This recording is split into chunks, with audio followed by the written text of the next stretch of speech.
Hey guys, it's Jacqueline here from Nothing But Tech, and in today's video, we're going to be talking about the OnePlus 2. So with every device, there's always the good things about the device and the things that you want to see improvement in the next generation device. So in today's video, we're going to be talking about those things that could persuade you not to buy the OnePlus 2. And I did make a video on why you should buy the OnePlus 2, my top 6 reasons on why you should. So I'll leave that down below also if you guys are interested in that. But in today's video, we're going to be talking about 6 reasons why you shouldn't buy the OnePlus 2. So this is for people on the fence that aren't sure if they want to buy the OnePlus 2. This will push them in the way of not buying it, and the other video will give them some reasons to buy it, because it is kind of a hassle getting the OnePlus 2 with the invite system and all. With that said, let's get right into my reasons on why you shouldn't buy the OnePlus 2. Just a quick disclaimer here, these are my reasons to buy the OnePlus 2. You might have completely different reasons, and if you do, leave them in a comment down below so we can talk about them. Now let's get into reason number 1. So the first reason is the lack of NFC. This is a really controversial topic. Die-hard OnePlus fans are saying that it's fine they didn't include it, no one ever uses it anyways, and then other people are saying that they're so heavily invested in mobile payments that they wouldn't be able to use the OnePlus 2 as their daily driver. Now for me personally, I use the NFC maybe once or twice every few months, so I don't even use it on a monthly basis, so it wouldn't prevent me from buying the OnePlus 2. But it might prevent you from buying the OnePlus 2, especially with Android Pay coming out this year. It really seems like they should have included it because that means all OnePlus 2 owners will not be able to be part of the Android Pay movement. And since the OnePlus 1 had it, I'm sure a lot of OnePlus 2 owners would be willing to pay a few extra bucks to have it in this flagship.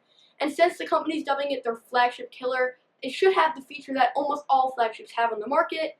But I'll talk more about that in my full review. So you should definitely reconsider buying the OnePlus 2 if you're heavily invested in mobile payments, or you want to use your phone to pay for a lot of things in the future. So I did a poll on Twitter for you guys to answer if the lack of NFC would be a deal breaker for you, and 4 of you said that it'd be enough reason not to buy the OnePlus 2, and 2 of you guys said you would still consider buying the OnePlus 2. So if you want to contribute to the results, I'll leave that poll link down below.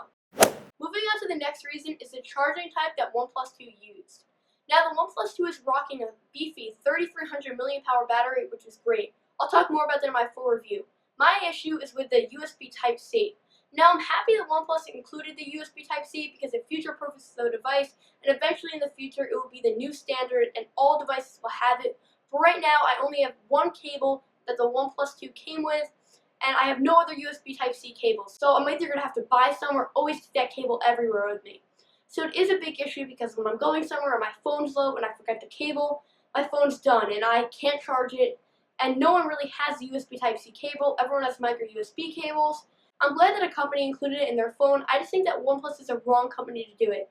Now, if Apple included USB Type-C, there would be so many accessories for it right away. But since OnePlus is a smaller company, not that many accessories are being created, and USB Type-C cables are a little bit more pricey than micro USB cables, and they're not as mainstream, so you can't find them at like a CVS or a drugstore like you can find micro USB cables.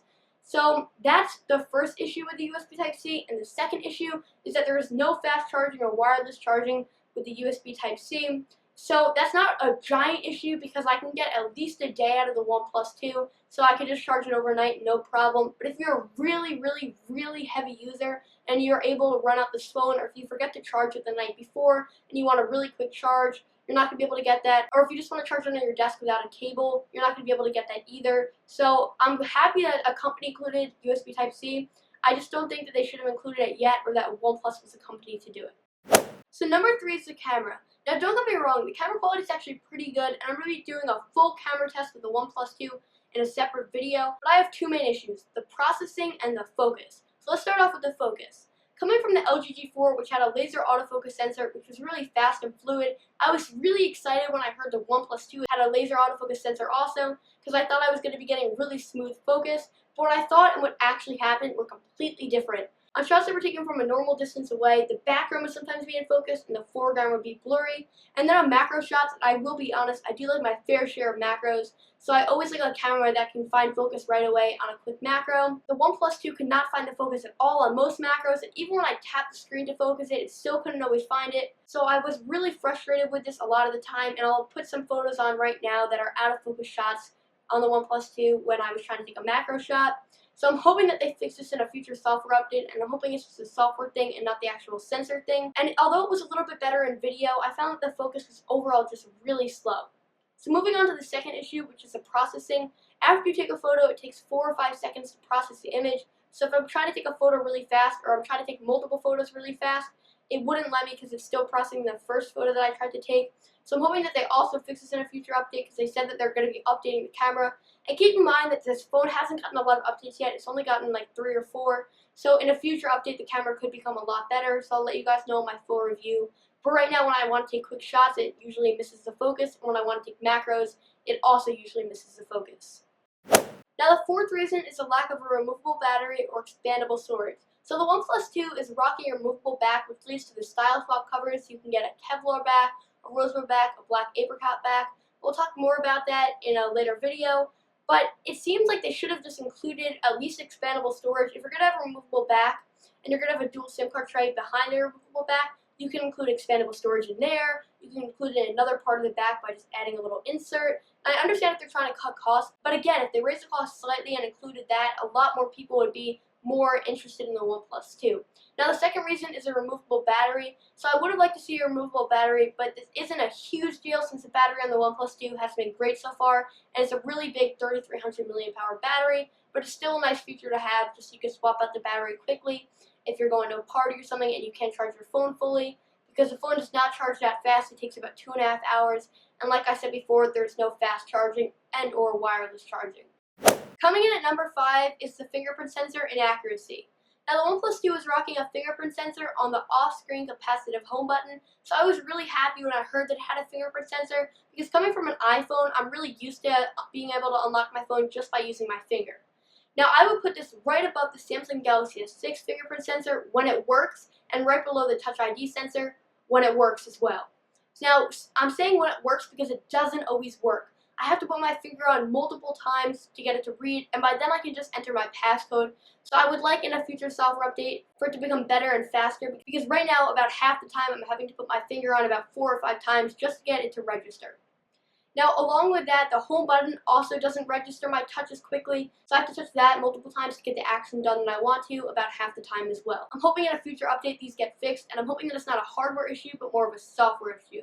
I'll keep you guys updated in my full review on that, but right now it's a little bit annoying that it doesn't always work consistently. So the final reason is heating issues. Now, in previous devices, the Snapdragon 810 made the phone get really hot, and although that issue has been downscaled, it is definitely still there. So when watching Netflix or gaming for an extended period of time, the metal trim going across all sides of the OnePlus 2 got hot. Now, not unbearably hot where I couldn't hold the phone, but hot enough where it was definitely noticeable. Now, along with that, the camera module on the back also rose in temperature as the Snapdragon 810 was pushed to its limits. Now, although this didn't slow down performance, it got on my nerves when watching Netflix or gaming for an extended period of time. So that was my 6 reasons not to buy the OnePlus 2, but I do have one honorable mention, and that is of course the invite system. Now I didn't want to make this a full reason because it doesn't actually have anything to do with the phone, but how you buy it. So the invite system last year with the OnePlus 1 made it so they could keep the phone's price down because they weren't wasting any inventory, because when they sent out an invite and you accepted the invite, then they built your phone, so they were creating exactly the amount of phones for people that were buying the amount of phones, so they didn't waste any phones, and that made sense for them at the time because they were a startup company and they couldn't afford to lose any money. But with the OnePlus 1 becoming such a big phone, they shouldn't have to rely on the invite system again to keep the price low. They should just rely on the fact that a lot of people will buy it. So they said this year the invite system will be a lot better and a lot more people will be able to get the phone really fast. So they even created a reservation list where you could write your email, and when they had a phone to send out to you, they would send you an invite. And it was supposed to get a lot better, but they have 5 million people on the list right now to buy it, and it doesn't seem like many of them have gotten an invite yet. I will repeat again, 5 million people to spend money on their phone. So they should really just get rid of the invite system. If they know that they're going to at least get a few million people buying the device, it makes sense not to have the invite system because a lot of customers will just leave because they've been waiting too long to get a phone and they need a phone, so they're going to spend their money elsewhere and they're not going to spend it with OnePlus. So although it's supposed to keep the price down on the phone, it's actually making them lose money. So this invite system is extremely frustrating for a lot of people, and a lot of people are buying invites on eBay and other sites for a lot of money, for like anywhere from like $50 to like $200. So they're spending like $200 to buy a device that's only supposed to be like $329 for the 16GB model and $389 for the 64GB model. So then the price of the phone gets bumped up a lot. So by OnePlus trying to keep the cost down, they're actually raising the cost because people are buying invites for really overpriced prices. Now you can buy it from a third-party place, but those third-party places also bump up the price to make some money for themselves. So it really just seems like the best bet just to get rid of the invite system. Now, I've ranted enough about the in-device system, so I just wanted to leave you guys with my top 6 reasons not to buy the OnePlus 2. And I just wanted to thank you all for watching, and definitely subscribe to the channel if you like this kind of content. And I will have a lot more OnePlus 2 content coming up in the upcoming weeks. So thank you all for watching, and I'll leave my top 6 reasons to buy the OnePlus 1 linked down below like I said. And I'll catch you guys in the next video. Thanks for watching.